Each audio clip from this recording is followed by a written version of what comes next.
Dear students, आज हम लोग पढ़ेंगे आयनिक इक्विलिब्रिया। तो हम लोग जो ये पढ़ रहे हैं इसमें जो लेटेस्ट करंट जो 30% सिलेबस रिड्यूस किया गया है उसके अकॉर्डिंग पढ़ रहे हैं। रिमेनिंग जो टॉपिक होंगे उनके वीडियोस जो है आपको बाद में मिलेंगे। अभी करंट में जो है जितने टॉपिक हैं आपके उन्हीं के अकॉर्डिंग हम लोग पढ़ेंगे। तो आयनिक इक्विलिब्रिया में सबसे पहली चीज़ तो हमें क्लियर होनी चाहिए, इलेक्ट्रोलाइट, विद्युत अपघट्य।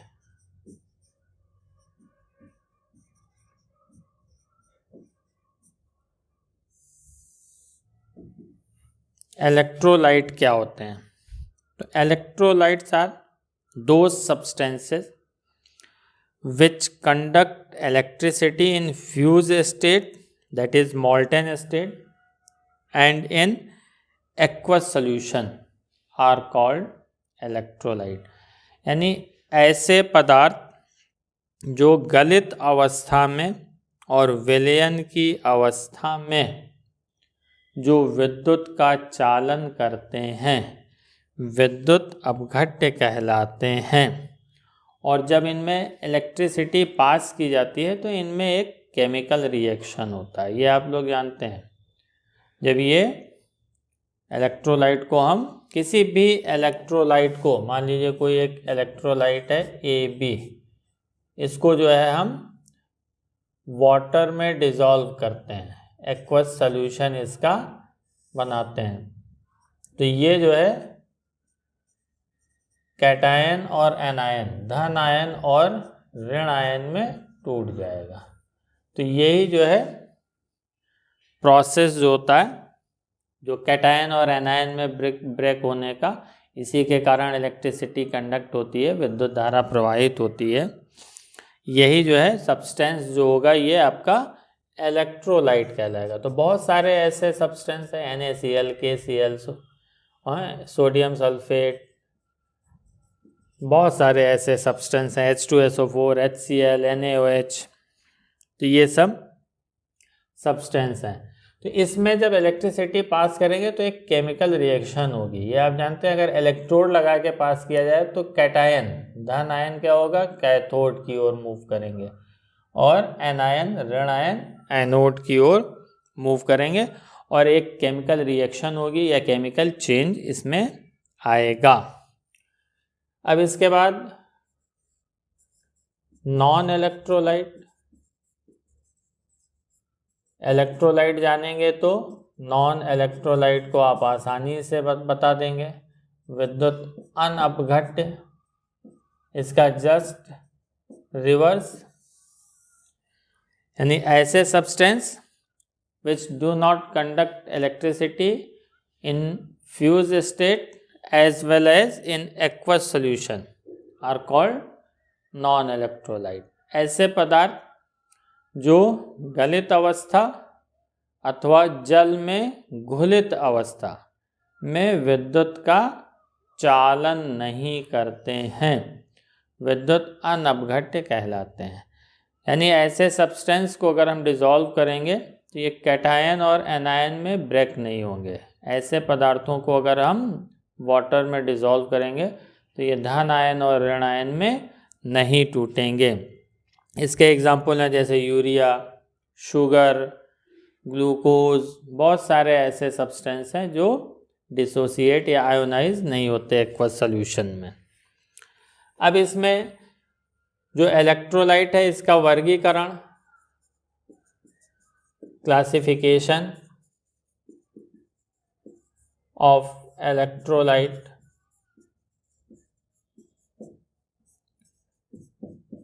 इसका क्लासिफिकेशन, तो इसको दो पार्ट में हम इसको डिवाइड करते हैं। और ये किस पे डिपेंड करता है? It depends on degree of dissociation, वियोजन की मात्रा पर ये निर्भर करता है। तो वियोजन की मात्रा, degree of dissociation in aqueous solution, इसके बेसिस पे इलेक्ट्रोलाइट दो तरह के होते हैं। पहला स्ट्रॉन्ग इलेक्ट्रोलाइट, प्रबल विद्युत अपघट्य।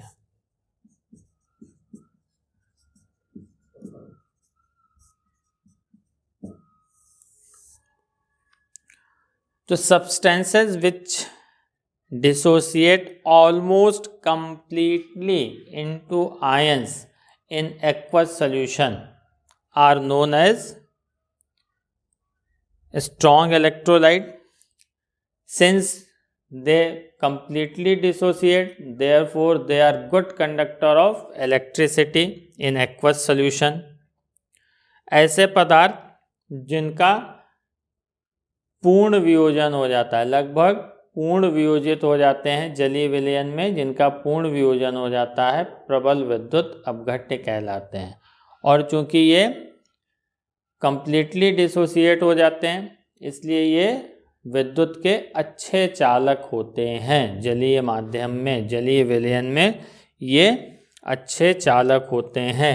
इसके एग्जाम्पल जैसे NaCl, KCl, sodium sulphate, H2SO4, HCl, NaOH, KOH, ये सब स्ट्रॉन्ग इलेक्ट्रोलाइट हैं, प्रबल विद्युत अपघट्य हैं। ये कंप्लीटली डिसोसिएट होते हैं और इन सॉल्यूशन में जो है आयनिक इक्विलिब्रियम नहीं होती है, आयनिक साम्यावस्था नहीं होती है। क्यों? उसका रीज़न है, जैसे NaCl है, अगर इसको हम वाटर में डिसॉल्व करेंगे तो ये पूरा का पूरा जो है वो डिसोसिएट हो जाएगा या आयोनाइज हो जाएगा, पूरा का पूरा वियोजित हो जाएगा। तो लेफ्ट हैंड साइड कुछ बचेगा ही नहीं, बाएं तरफ बचेगा ही नहीं। तो इक्विलिब्रियम का कोई क्वेश्चन ही नहीं उठता। इक्विलिब्रियम तभी होगा जब प्रोडक्ट यानी राइट हैंड साइड और लेफ्ट हैंड साइड दोनों जो है वो सफिशिएंट अमाउंट में, पर्याप्त अमाउंट में या मेजरेबल अमाउंट में, जिनको जो है मापा जा सके उस मात्रा में ये उपस्थित हों, तभी इक्विलिब्रियम यहाँ पे एस्टेब्लिश होगा। दूसरा, वीक इलेक्ट्रोलाइट।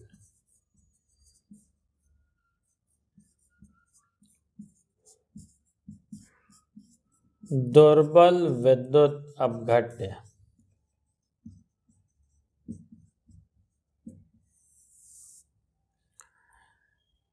तो इसको डिफाइन कैसे करेंगे? Substances which dissociate to a small extent in aqueous solution are known as weak electrolyte. Since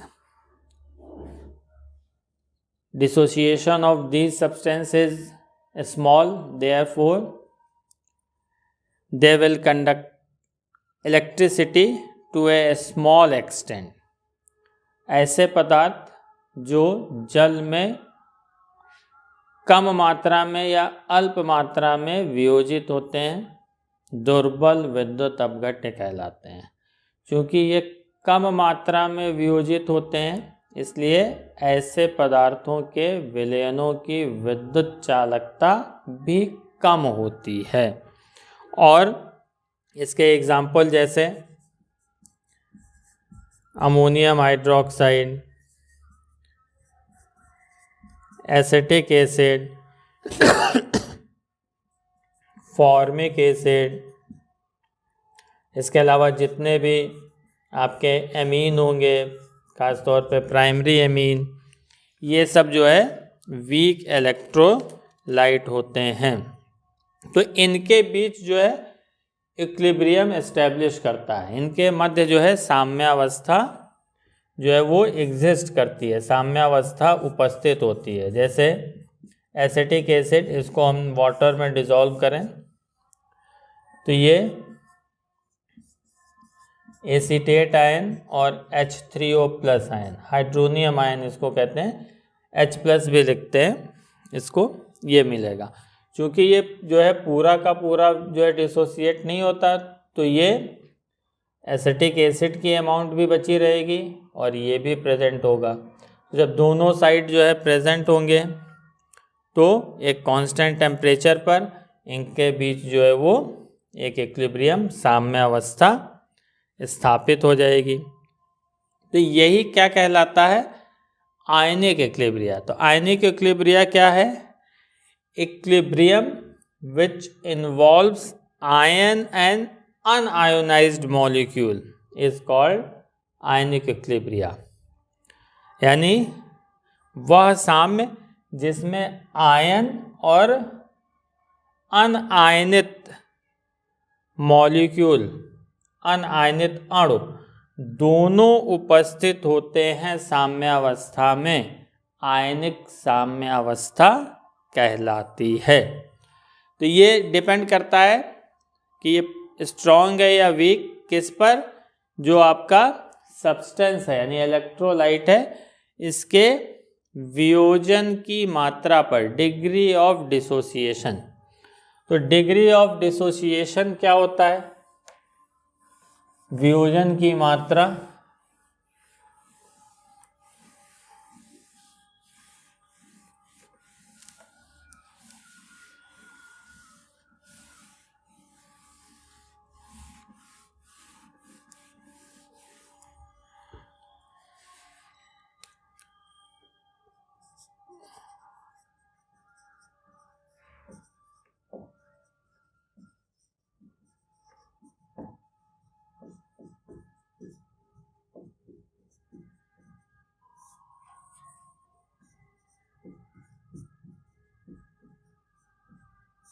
इसको अल्फा से रिप्रेजेंट करते हैं, अल्फा से इसको प्रदर्शित करते हैं।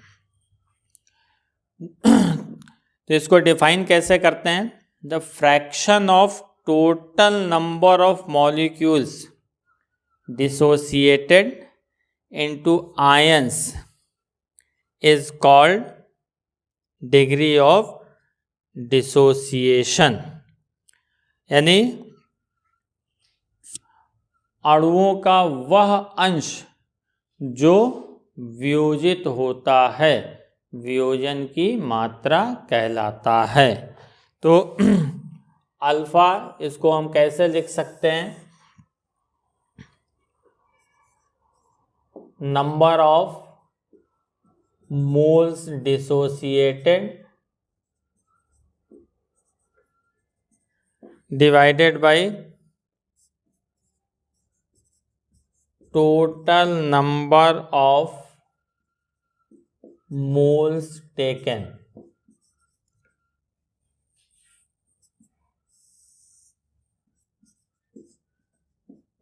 वियोजित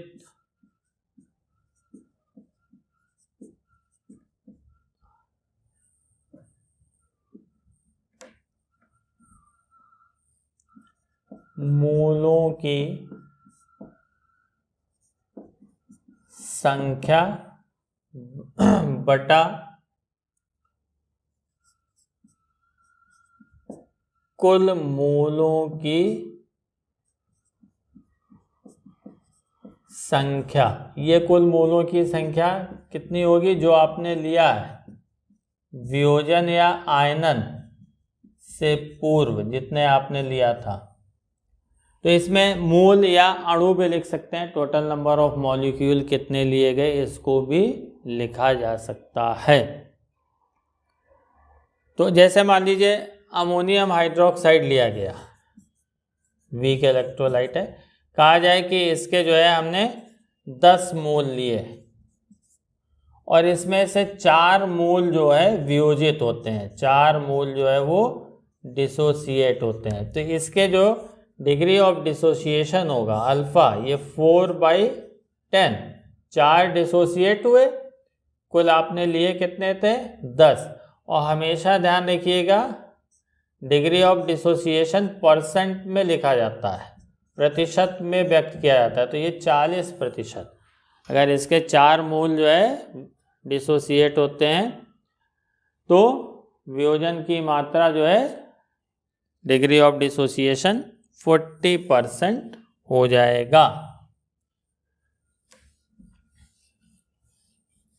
अब इस डिग्री ऑफ डिसोसिएशन को कौन कौन से फैक्टर्स जो है इस पे इफेक्ट डालते हैं,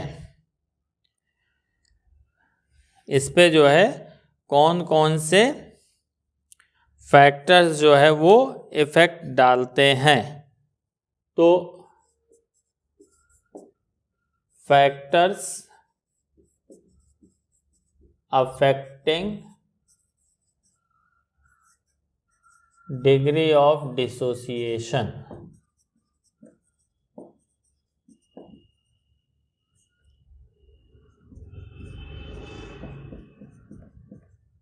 वियोजन की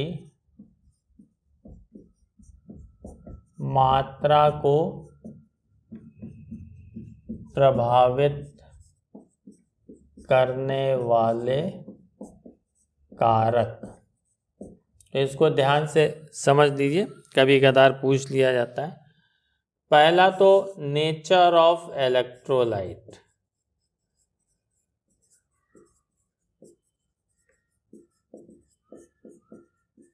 विद्युत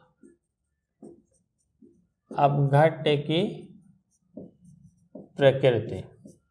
ये आपको अभी पहले ही बताया कि कुछ क्या है, वीक इलेक्ट्रोलाइट, कुछ स्ट्रॉन्ग, यानी कुछ ऐसे हैं जिनका जो है जो खुद ही लगभग 100% डिसोसिएट होते हैं, कुछ ऐसे हैं जो खुद ही बहुत कम डिसोसिएट होते हैं। तो ये डिग्री ऑफ डिसोसिएशन, वियोजन की मात्रा जो है वो विद्युत अपघट्य की प्रकृति पर भी निर्भर करेगी। दुर्बल विद्युत अपघट्य, वीक इलेक्ट्रोलाइट कम डिसोसिएट होंगे, कम वियोजित होंगे। स्ट्रॉन्ग इलेक्ट्रोलाइट जो है वो जो है टोटल जो है उनका डिसोसिएशन होगा, लगभग कंप्लीट डिसोसिएशन होगा, वो पूर्ण वियोजित होंगे। तो ये इस पर भी निर्भर करेगा। सेकंड जो है नेचर ऑफ सॉल्वेंट, विलायक की प्रकृति।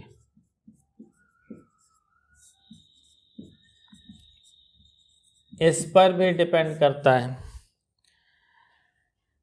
ऐसे सॉल्वेंट जिनका डाई इलेक्ट्रिक कांस्टेंट जो है वो हाई होता है, उच्च होता है, इनका परावैद्युत स्थिरांक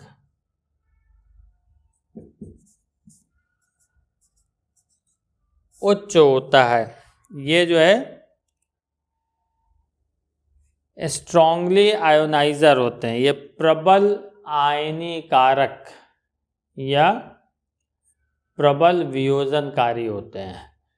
तो जिनका परावैद्युत स्थिरांक सबसे अधिक होगा वो जो है उतना ही ज़्यादा आयोनाइज करेगा या डिसोसिएट करेगा, किसको, विद्युत अपघट्य को। तो इसमें जो सबसे ज़्यादा डाई इलेक्ट्रिक कांस्टेंट होता है वो वाटर का होता है, इसका जो है लगभग 82 होता है।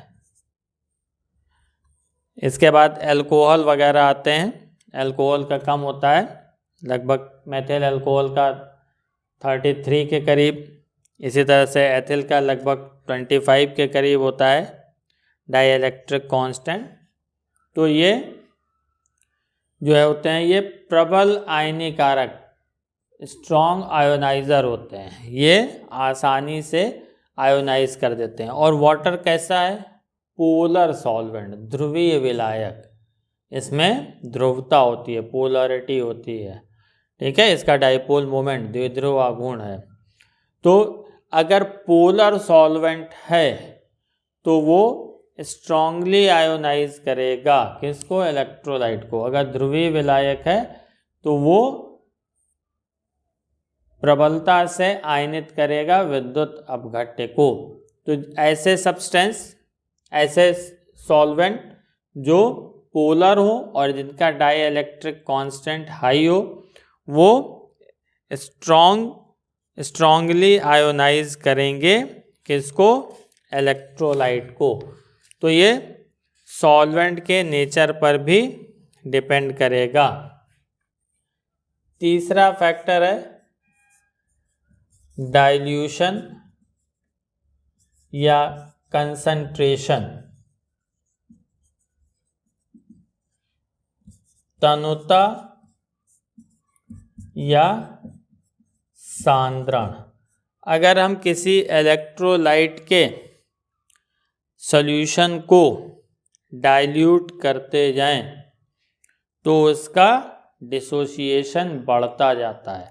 किसी भी विद्युत अपघट्य के विलयन को अगर हम तनु करते जाएं तो वियोजन की मात्रा बढ़ती जाती है और अनंत तनता पर, इनफाइनाइट डाइल्यूशन पे, सभी इलेक्ट्रोलाइट का डिसोसिएशन कंप्लीट माना जाता है।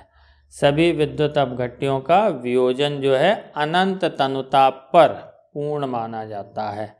इनफाइनाइट डाइल्यूशन का मतलब हुआ कि इलेक्ट्रोलाइट विद्युत अपघट्य उसकी तुलना में सॉल्वेंट विलायक बहुत ज़्यादा मात्रा में है। जैसे हम कहते हैं कि हमने 1 चम्मच साल्ट यानी नमक को 1 बाल्टी पानी में डिज़ोल्व किया, तो वहाँ पे सॉल्वेंट लार्ज एक्सेस में है, तो वो इनफाइनाइट डाइल्यूशन माना जाएगा।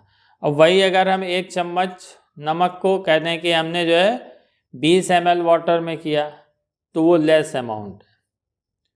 तो ये चीज़ आपको समझ में आ गई होगी कि इनफाइनाइट डाइल्यूशन का मतलब क्या हुआ।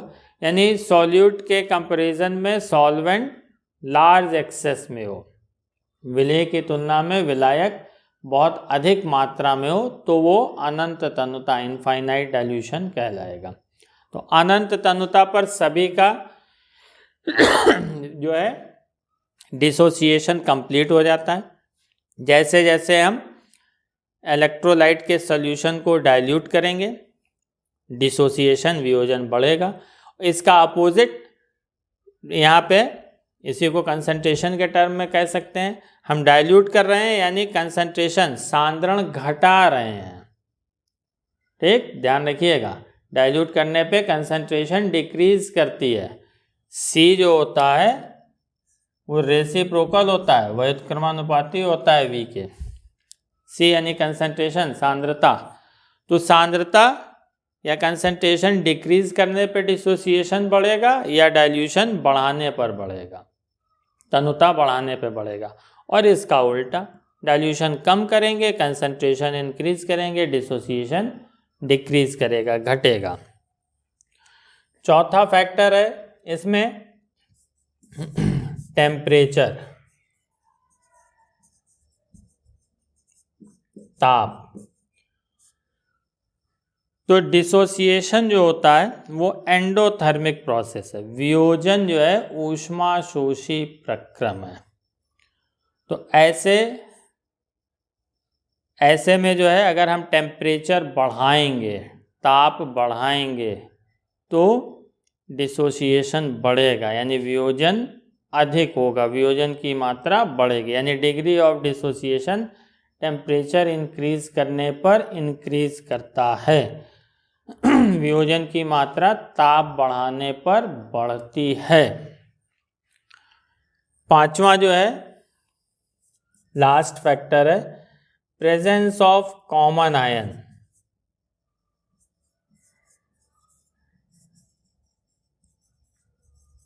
इसको आगे भी पढ़ेंगे कॉमन आयन इफेक्ट में, सम आयन प्रभाव में। सम आयन की उपस्थिति,